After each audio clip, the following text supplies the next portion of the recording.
আরে ভাই, আমার গুরুত্বপূর্ণ একটা ক্লাস ছিল, আমি এইমাত্র শেষ করলাম, আমি আসতেছি। ও সরি, আমার ক্লাসে দেরি হয়ে যাচ্ছে।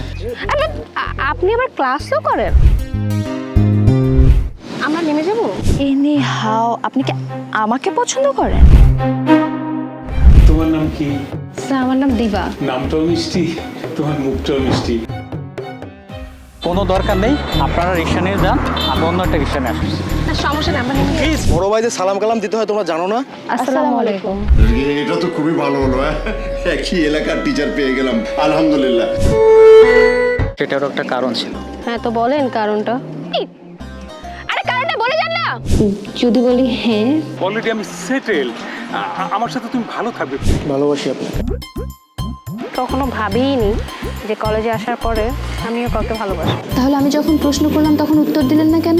আর ভালোবাসার পরে মেয়েরা কি একটু ফাঁকিবাজি করে?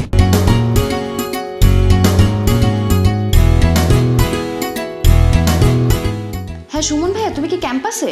এখনো বাসায় যাই নাই, 2 ঘন্টা আগেও আমাকে বলছো বাসায় যাচ্ছি। আমার মনে হয় নিশ্চয়ই তোমার মেয়ে কোনো ঘাবড়া করছে, মানে কোনো ঘটনা ঘটাইছে।